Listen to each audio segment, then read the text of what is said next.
lanh. Giọt sương kia như trôi là vài câu nói chưa kịp nghĩ tới. Chờ xuân kia sang yêu thương ghé ngang buông lời.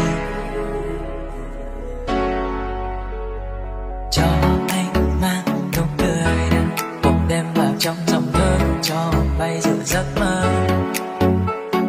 Cho anh đem biết yêu nhau nhẹ gieo vào nơi đầu môi cho lòng ai không ngất ngơ. Mơ em yêu thương sắc màu cho thẳm sâu trong muôn lần nỗi đau. Ta đem dịu em với trái tim dạt dào.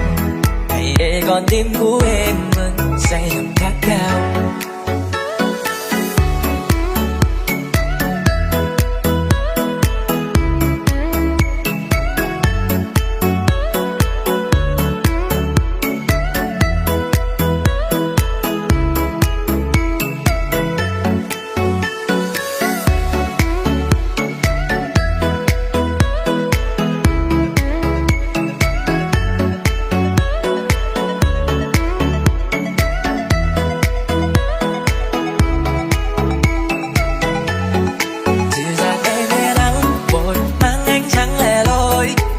Trôi theo cùng trời ngã xa bằng nơi đầu môi.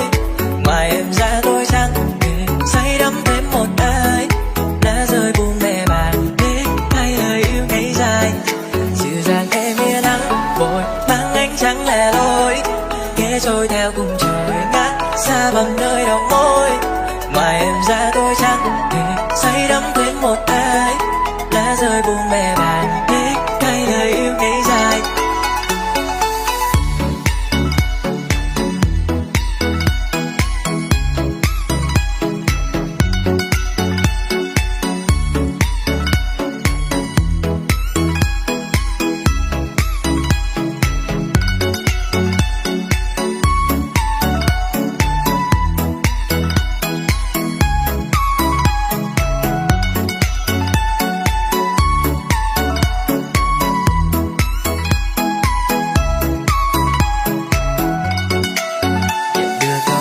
Dù ta tiếng đàn nhạc gồm ấm ấp vương trên mái ngàn. Dù hạnh phúc qua nơi chỉ còn có em thôi. Em là giấc sương mong loay ta đã màn. Đưa câu hát đưa dù ta tiếng đàn nhạc gồm ấm ấp vương trên mái ngàn. Dù hạnh phúc qua nơi chỉ còn có em thôi. Em là giấc sương mong loay ta đã màn.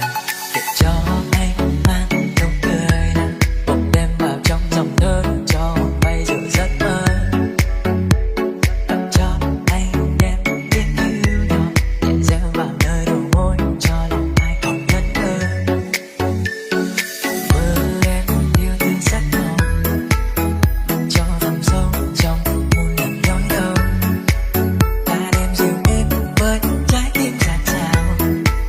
con tim của em vẫn say lòng khát khao. Dịu dàng em yên nắng vội mang ánh trắng lẻ loi. Ghé trôi theo cùng trời ngát xa bằng nơi đầu môi. Ngoài em ra tôi chẳng thể say đắm thêm một ai. Lá rơi buông bè bàng biết hay lời yêu ngày dài. Dịu dàng em yên nắng vội mang ánh trắng lẻ loi. Ghé trôi theo cùng trời ngát xa bằng nơi đầu môi. Ngoài em ra tôi chẳng thể say đắm thêm một ai. Lá rơi buông bè bàng biết hay lời yêu ngày dài.